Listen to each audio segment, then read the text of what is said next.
आज की जो प्रेस वार्ता है ये बहुत महत्वपूर्ण विषय पर है। जिस तरीके से आज सुबह एनडीटीवी के प्रोपराइटर और हिंदुस्तान के अंदर टीवी जर्नलिज्म के पितामह, मुझे अभी भी याद है कि जब द वर्ल्ड दिस वीक आया करता था तब केबल नेटवर्क नहीं होता था, सैटेलाइट नेटवर्क नहीं होता था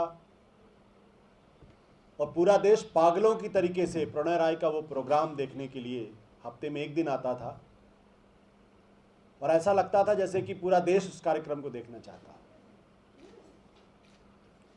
जिनकी इंटीग्रिटी, जिनकी ऑनेस्टी,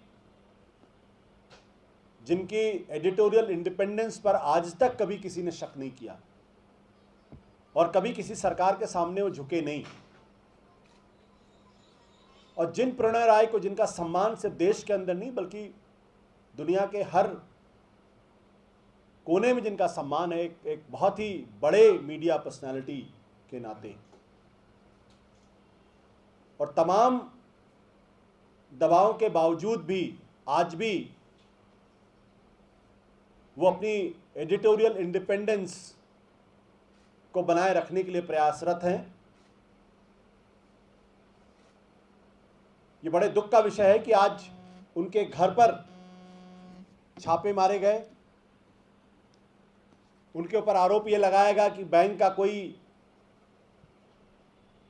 48 करोड़ रुपए का कोई कर्ज है जिसकी वसूली करनी है या जो कुछ करना है मुझे नहीं मालूम, लेकिन ये सिर्फ बहानेबाजियां हैं। ये हिंदुस्तान की आजाद स्वतंत्र मीडिया की आवाज को कुचलने का बहुत बड़ा प्रयास है। ये साफ तौर पर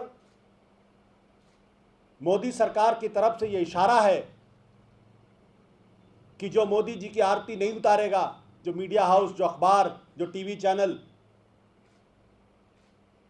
जो मीडिया के लोग हैं, पत्रकार हैं, एडिटर्स हैं, उनके लिए जगह नहीं होगी।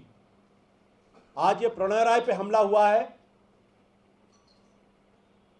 कल और लोगों के ऊपर हमला होगा। आज उनको सीबीआई अपनी गिरफ्त में लेने की कोशिश कर रही है, उनके खिलाफ केस दर्ज कर रही है, कल और लोगों के खिलाफ होगा। और पिछले 3 सालों के अंदर मैं कह सकता हूं, एक पूर्व मीडिया कर्मी होने के नाते, कि पिछले 3 सालों के अंदर हिंदुस्तान के मीडिया को काफी हद तक दबाने का प्रयास सफलता के साथ किया गया, सफलतापूर्वक किया गया है। और उनमें से जो कुछ चंद मीडिया हाउसेस हैं, जो चंद एडिटर्स हैं, जो चंद मीडिया पर्सनालिटी हैं, प्रणय राय उनमें से हैं। तो उनके ऊपर ये जो सीबीआई की रेड है, ये दरअसल जो कुछ लोग बचे हुए हैं जो आज भी अपनी स्वतंत्र आवाज को बुलंद रखना चाहते हैं, जो आज भी जिनकी बुनियादी भूमिका है वॉचडॉग की भूमिका है। मीडिया का काम सरकार का स्तुतिगान नहीं होता, मीडिया का काम सरकार की आरती उतारना नहीं होता, मीडिया का काम प्रधानमंत्री की आरती उतारना नहीं होता। मीडिया का काम होता है उसकी आलोचना करना, निष्पक्ष तौर पर आलोचना करना, स्वतंत्र रूप से आलोचना करना। और एक पॉलिटिकल पार्टी होने के नाते मैं आपसे कह सकता हूं कि कभी कभी ये आलोचना हमको खराब भी लगती है, लेकिन मीडिया की जो अपनी भूमिका है, उस भूमिका को अगर वो निष्पक्ष तरीके से कर रहे हैं, स्वतंत्र तरीके से कर रहे हैं, तो ये उनका अधिकार है। उस भारत का संविधान उनको ये अधिकार देता है। और हिंदुस्तान का लोकतंत्र बचेगा नहीं अगर प्रणय राय जैसे लोगों को इस तरीके से उनका विछंड किया जाएगा। और मुझे बड़ी खुशी है कि सीबीआई रेड के बावजूद जो एनडीटीवी की तरफ से जो बयान आया है, वो हमको आश्वस्त करता है कि आज भी हिंदुस्तान के अंदर चंद ऐसे पत्रकार मौजूद हैं, ऐसे एडिटर्स मौजूद हैं जो सरकार के आगे झुकने के लिए तैयार नहीं है।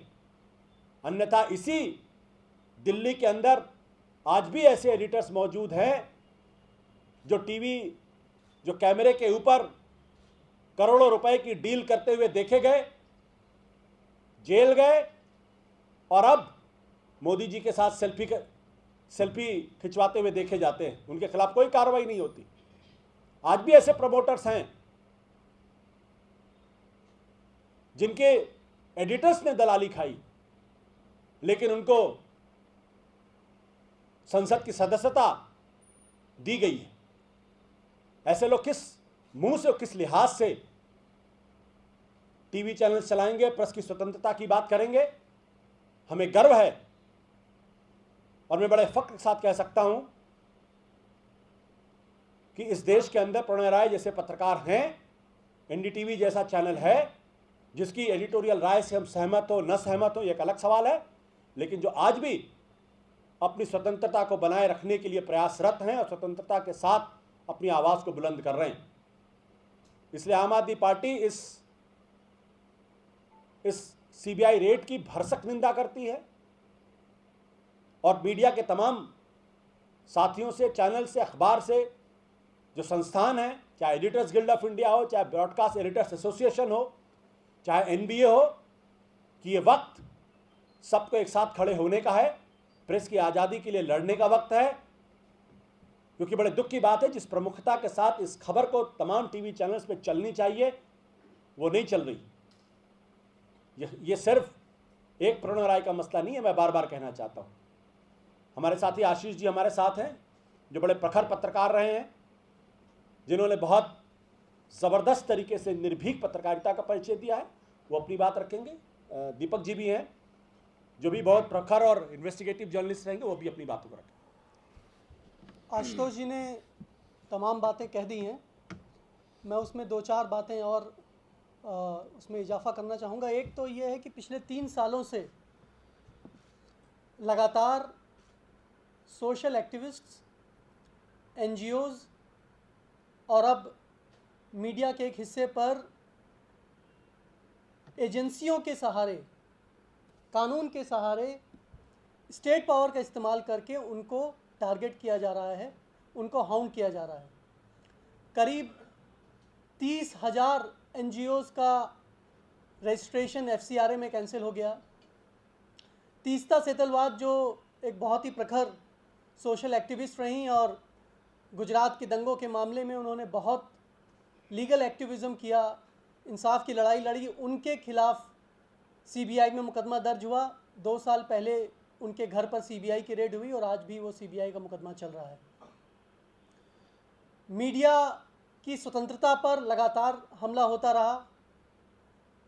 कुछ पत्रकार जो इंडिपेंडेंट तरीके से अपनी बात रखते हैं, उनको लगातार सोशल मीडिया पर और दूसरे पब्लिक फोरम्स पर बीजेपी समर्थकों ने टारगेट किया, लगातार टारगेट किया। और आज प्रणय राय पर सीबीआई ने रेड करके एक ये मैसेज दिया है सरकार का कि जो इस सरकार का गुणगान नहीं करेगा और जो इस सरकार के एजेंडे में शामिल नहीं होगा, उसके खिलाफ सीबीआई का इस्तेमाल होगा, उसके खिलाफ ED, IT, income tax, police का इस्तेमाल होगा। और अगर जो सरकार के साथ उसके एजेंडे में शामिल हो जाएगा, उसके खिलाफ कोई एक्शन नहीं होगा, उसको रिवॉर्ड किया जाएगा। आशुतोष जी ने बताया कि ऐसे तमाम पत्रकार जो पिछले बहुत सालों से भारतीय जनता पार्टी के स्पोक्सपर्सन्स की तरह काम करते रहे हैं और उनके टीवी चैनल्स और उनके एडिटोरियल बोर्ड ने भारतीय जनता पार्टी के मुखपत्र की तरह काम किया है, उनको तमाम तरह के रिवॉर्ड्स दिए गए हैं। किसी को राज्यसभा दी गई है, किसी के टीवी चैनल्स नए लॉन्च करवा दिए गए हैं, किसी को सरकारी तमाम कंपनियों में उनके डायरेक्टरशिप दी गई है। तो ऐसे तमाम रिवॉर्ड्स उनको दिए गए हैं। ये लोकतंत्र के लिए एक बहुत ही खतरनाक प्रेसिडेंट सेट किया जा रहा है। अगर आज प्रणय राय पर सीबीआई का मुकदमा हुआ है तो कल और पत्रकारों पर भी इसी तरीके से स्टेट एजेंसीज का इस्तेमाल करके उनको प्रताड़ित किया जाएगा। ये सिर्फ प्रणय राय पर नहीं रुकेगा। बताया जा रहा है कि प्रणय राय के ऊपर कोई कर्जा है आईसीआईसीआई बैंक का, कोई मुझे लग रहा है कि अभी औपचारिक ऑफिशियल स्टेटमेंट सीबीआई ने नहीं इशू किया है, लेकिन जो कुछ सूत्रों के हवाले से पता चल रहा है कि उनके ऊपर कोई 30-40 करोड़ रुपए का कर्जा है।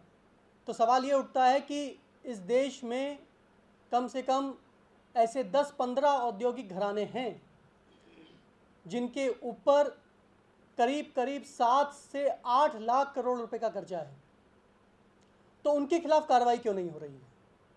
सिर्फ अदानी समूह पर 70,000 करोड़ रुपए से ज़्यादा का कर्जा है, उनके खिलाफ कार्रवाई क्यों नहीं हो रही है?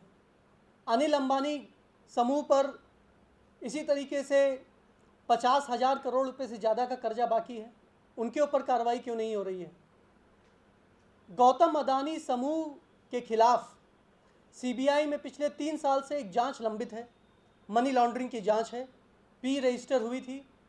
डीआरआई ने आरोप लगाया था कि गौतम अदानी समूह ने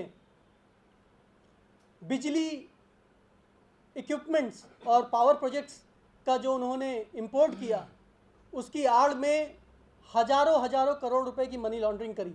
ये डीआरआई सरकार की खुद की एजेंसी ने एक रिपोर्ट बनाई थी, उसकी जांच सीबीआई पिछले 3 सालों से कर रही है। सवाल ये उठता है कि क्यों गौतम अदानी के ऊपर सीबीआई की रेड नहीं होती है, क्यों गौतम अदानी के ऊपर सीबीआई के मुकदमे नहीं होते हैं, कार्रवाई नहीं होती है।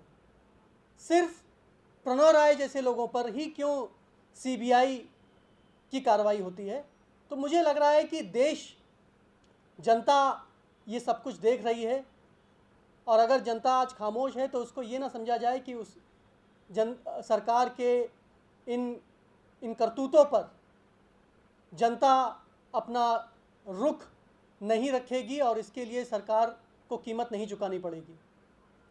आज लोकतंत्र, पत्रकारिता, सोशल एक्टिविज़म, इन सभी पर रोज़ किसी न किसी तरीके से प्रहार हो रहा है।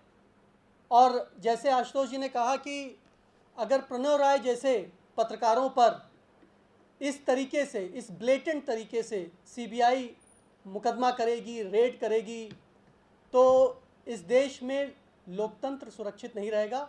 और मुझे उम्मीद है, एक पूर्व पत्रकार होने के नाते से मुझे ये उम्मीद है कि कम से कम सभी पत्रकार, स्वतंत्र पत्रकार, इंडिपेंडेंट जर्नलिस्ट सभी इकट्ठा होंगे और वो हिम्मत जुटाएंगे और सरकार के इस दमनपूर्ण कार्रवाई के खिलाफ आवाज़ उठाएंगे।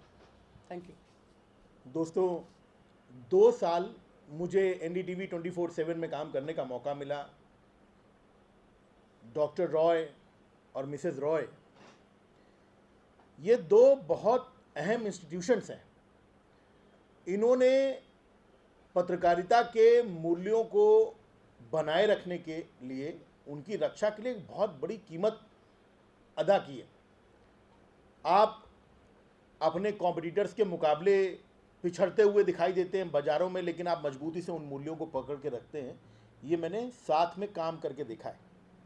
आज मैं मीडिया के हेडलाइंस देख रहा हूँ तो पढ़ता हूँ कि एनडीटीवी के प्रमोटर प्रणव रॉय के घर सीबीआई की रेड। इतने मजबूत संपादकीय स्तंभ, इतने मजबूत इंस्टीट्यूशन प्रणव रॉय रहते, एक एक खबर पर नज़र।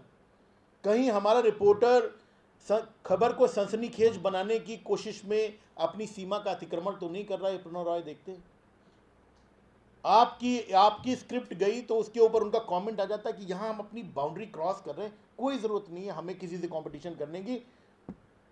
मैं आपको बता रहा हूँ, जब बेनज़ीर जी की हत्या हुई, एसेसिनेशन हुआ, सारे टीवी चैनल कूद के उन्होंने डिक्लेयर कर दिया कि हत्या हो गई है। रात का देर शाम का समय था, प्रणव रॉय न्यूज़ रूम में आए, उन्होंने भाषण दिया, उन्होंने बताया, उन्होंने कहा कि बेशक दूसरे चैनल पे लोग देखने जाएं कि क्या हुआ और वो सबसे पहले रिपोर्ट करें, हमारे चैनल पे बाद में आएँ और आश्वस्त हो कि एनडीटीवी ने चला दिया, खबर सही है, यही हमारा ब्रांड है, यही हमें करना है, आप आपाधापी में भागे नहीं। तो जो इस कीमत पे पत्रकारिता के मूल्यों की रक्षा करने वाले लोग हैं, आज वो संकट में हैं। अगर वो संकट में है तो पत्रकारिता संकट में। और चौथा स्तंभ इसलिए कहा जाता है पत्रकारिता को क्योंकि ये अपनी पूरी डेमोक्रेसी का एक मजबूत स्तंभ इसको खड़ा रखता है। अगर आज ये हमला हुआ है तो मैं राहत इंदौरी का केवल एक शेर कहना चाहूँगा कि लगेगी आग तो आएंगे घर कई जद में, यहां अकेले हमारा मकान थोड़े हैं। तो ये हमला, ये पहला और आखिरी हमला नहीं है, ये पूरी पत्रकारिता के इंस्टीट्यूशन पे हमला है। और ये टाइम है कि सभी नागरिक, सभी पत्रकार खड़े हों और एनडीटीवी को बचाएं। अगर एनडीटीवी के इस हमले का प्रतिकार नहीं किया गया तो ये हमला दूसरे लोगों पे भी होगा, दूसरे इंस्टीट्यूशंस पे भी होगा। Thank you.